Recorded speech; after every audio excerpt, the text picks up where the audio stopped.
What's up? What's up? I have another problem here that is, I guess it's becoming more and more common. And that is Note 10. Can't really see it under my microscope camera, but it's a Note 10 Plus. Maybe a Note 10. I'm not exactly sure. I don't really deal with these Samsungs very often. It's a Note 10, maybe 10 Plus. I'm not exactly sure. I mean, based on size, probably just a regular Note 10. Imagine the Note 10 Plus is a little bit bigger. Anyways, it has a charging problem where the temperature sensor shows up. Maybe I can show you guys. Hold on, hold tight real quick. Let me see if I can get this thing booted up. And I'll show you guys on the other camera. See what it looks like. Alright, sit tight real quick. Let me get it going and then I'm bringing on the other camera. Alright, so this is the problem right here. You see the temperature sensor right here? Temperature sensor just doesn't charge, okay? So that is the issue, and I'm going to show you guys a fix for it. Temperature sensor doesn't charge.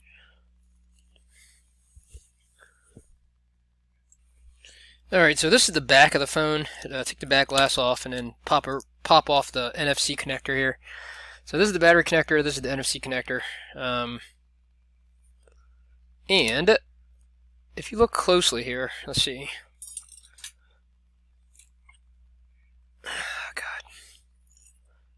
I don't know why it's so blurry.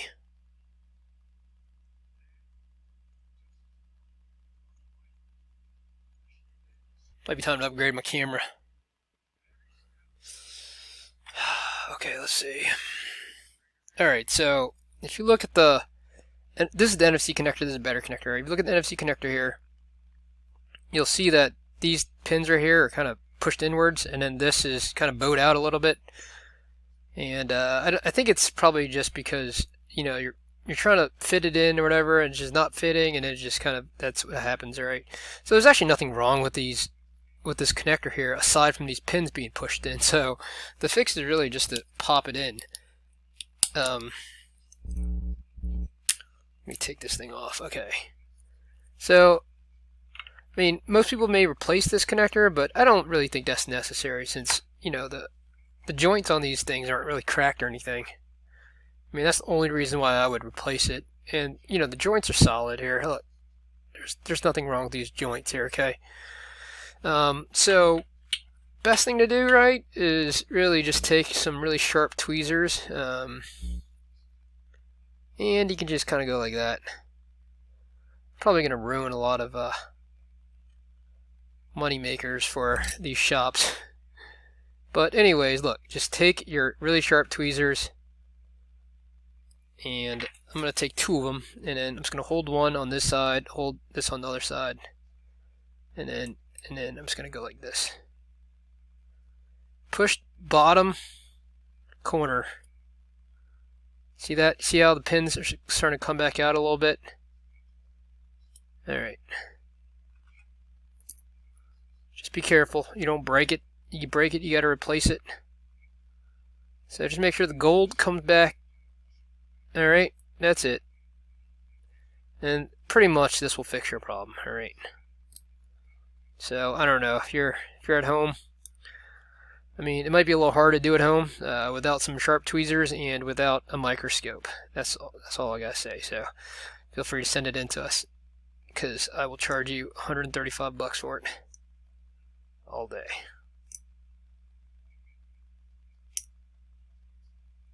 Yeah, I know that sucks to hear, but what was it? I read something the other day where it's like something about a hammer and fixing the car or something like that, and the guy said, you know, it only cost you $1 to bang the hammer or something like that, and the other $300 was for knowing where to hit. So anyways, so we know it's a connector. We don't know, you know, we didn't really know that it's kind of pushed in a little bit or whatever, and so just that knowledge right there is where why you're paying people to fix these things, right? I mean, that is the truth. I mean, you can probably spend hours, days on this learning how to do it or whatever, but the truth is, you know, how much time are you going to save from sending it to somebody and having it repaired? Okay, so enough yapping, man. I'm sure you guys have heard all this stuff before, whatever. Okay, so I'm just going to put this back and let's see if it starts charging, okay?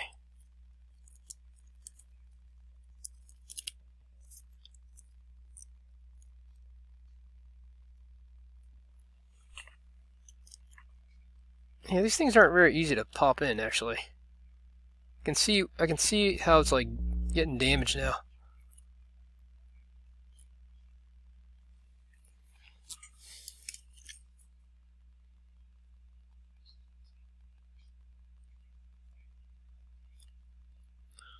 Alright, so that's definitely in place now. I'm just going to tack this back on with the glue, with the thing, and then I'll show you guys on the screen here that it's charging properly.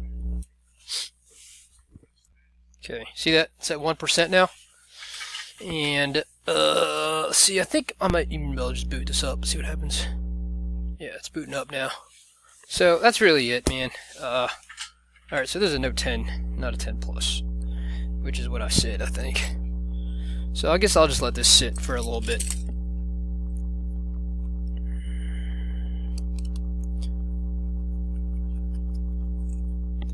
And then I'll tell the customer that it took me like 10 years to fix it. And, I cried a few times or something like that, you know, little story. I'm just kidding. Okay, sometimes, maybe sometimes I do that. But a lot of times, it really is painful to fix some of these things, or you spend all day working on something and you don't get anywhere, you know, and you charge them whatever it is, the inspection fee or whatever it is, you know. So anyways, that is the repair. It's a fairly simple fix if you know what you're doing. If you don't know what you're doing, then you gotta go find someone who does know what they're doing and has the right tools. And that's it. So thanks for watching. Simple one for you guys. I just wanted to say thank you for watching our YouTube channel. We make these videos to help you guys learn how to do micro soldering for normal repairs. I want to take this time to promote our online course here. We created an online course hosted at udemy.com. If you go directly to Udemy, it's $150. If you go through microsoldering.com, click on store shop, and then click on this first product right here, there's a coupon code that gives you $50 off of our online course. So our online course, it was created by Tom and myself. It contains 4.5 to 5 hours of online video instruction. It'll teach you everything that you need to know to get started with micro soldering. So basically, we start with the basics, you know, just the component level, how to use ZXW tools, how to set up your tools, what kind of tools you need, how to set up your hot air rework stations, use your micro pencil and tweezers and DC power supply and all that stuff. And then we go into actual repairs. So the 4 most common problems are no backlight, no touch, no charge, and loop disease. And with the newer versions of the iPhones, we also have a section on logic board separation, because with the 10 and up, the logic boards come in 2 pieces. So we also have a section on how to separate them and put them back together. And then our last section is all about data recovery. So this is it's 4.5 hours of just good stuff just to help you get started, okay? And with the way that cell phone repair is going these days, I think it's essential to learn how to do micro soldering for your business. If you're interested, like I said, just go to the website here, microsoldering.com, and click on store shop, and then click on this right here, and you'll get $50 off. So Thank you for watching our channel, and hopefully you'll enjoy the course. Thank you.